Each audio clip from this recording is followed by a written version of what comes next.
And I was thinking, the movie Mean Girls that came out in 2004 was one of my favorite movies growing up. Yeah, I know, my parents really fucked up there. But it had me thinking, there's a lot of things as a child I certainly missed, and that a lot of adults, teenagers alike, probably would have missed as well.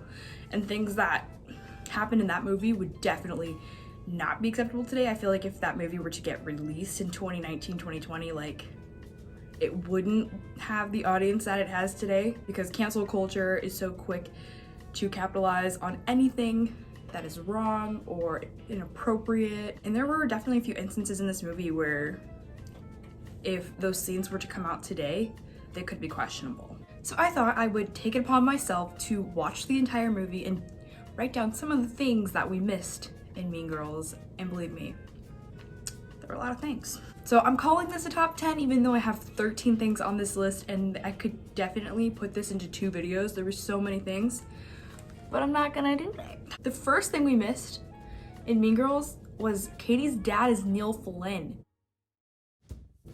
Neil Flynn plays the dad in The Middle. Like, how could I have missed that? I love The Middle.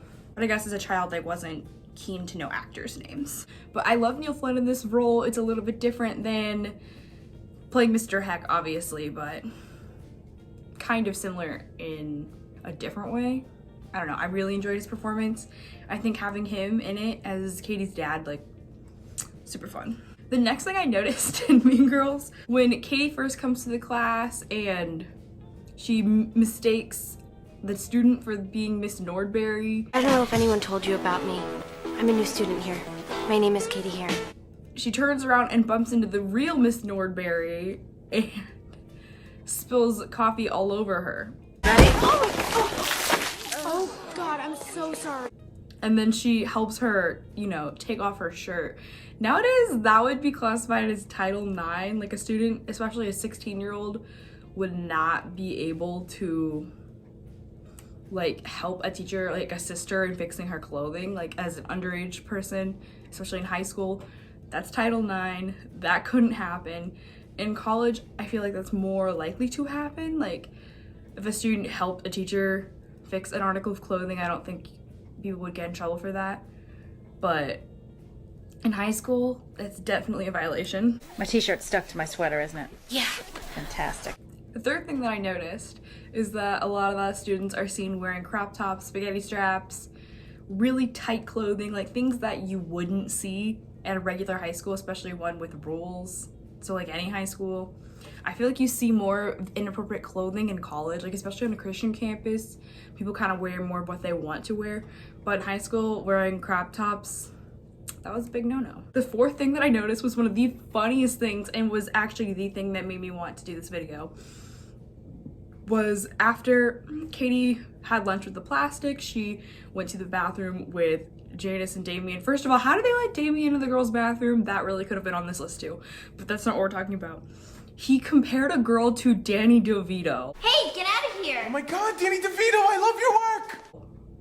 Like, the girl says that she's like wondering why he's in here, and he's just like, oh my God, Danny DeVito, I love your work.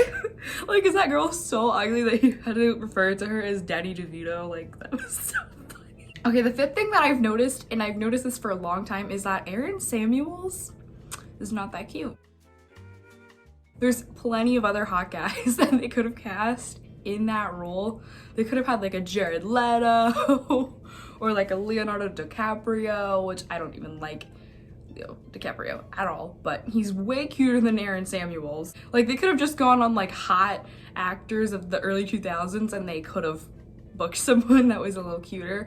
Obviously, we love Aaron Samuels the way he is and we wouldn't want him to change, but the fact that they were making it seem like he was the hottest thing since sliced bread, like, not that cute. The next thing that I noticed is that Gretchen is just as dumb as Karen, if not dumber. Gretchen says a lot of stupid things and she believes a lot of the things Regina says, which makes me think she's more gullible than Karen. Karen is more quiet and more observant, which I feel like makes her smarter than she could come off to be, because even though Regina kind of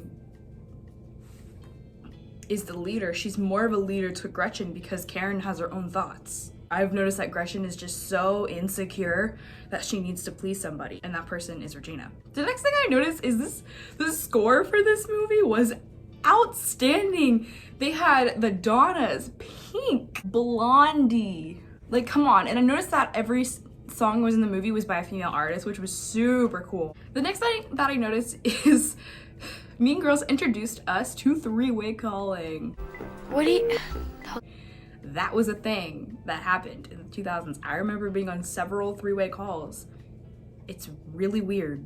And the fact that we don't have to do that anymore is crazy. The next thing that I noticed is Karen might be a voyeur, because every time someone gets frisky, she's all like, this is most prominent when Regina puts on the foot wash and she comes and sits down at the plastics table, and Aaron and her start like going at it, and Karen just like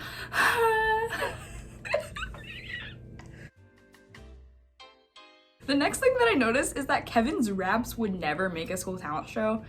9 out of 10 schools would probably make you audition for a talent show, and if your act was inappropriate, they would cut you immediately.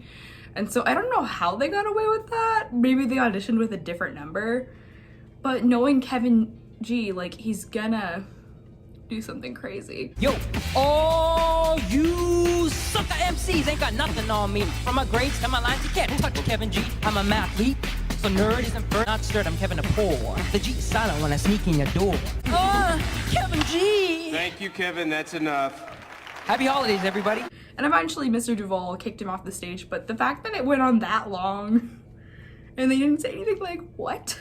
The next thing that I noticed, and this was most prominent when Janice made the map for Katie, and also after they had an argument after Katie had a party instead of going to Janice's art show, is that Janice is an incredible artist.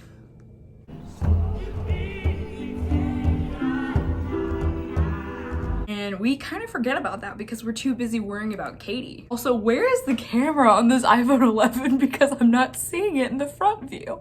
The next thing that I noticed is that this movie did a really good job of using symbolism. Katie references girl world in relation to the animal world quite a bit, and throughout the film you really get to see Katie as she's becoming more enthralled in girl world, that the real world is seeming to become more of the animal world. And it's a really big shift from where she started out in the animal world and then she was entering girl world, and those worlds kind of intertwine and clash a little bit, which I think the director and the writers did like a really good job of putting that story together. And that's also something you wouldn't notice unless you went to film school. The last thing that I noticed is that they live in Illinois. Gentlemen, and welcome to the Illinois High School Mathlete State Championship. It was said in the Mathletes competition at the end of the movie that North Shore High School was located in Illinois. Because I've always been confused why Regina's first boyfriend moved to Indiana. I'm like, why would Indiana have anything to do with anything? Because, like, you know, it's just nowadays that people are starting to have shows located in Indiana. But they live in Illinois, which is crazy. So there you have it. The top things that we missed in Mean Girls. I'd give this movie an 8 out of 10. Like, I liked this movie quite a bit. I think the writing was pretty genius, and the symbolism and the imagery in this film, 10 out of 10. Now I have to take a really big dump, so I'll see you later.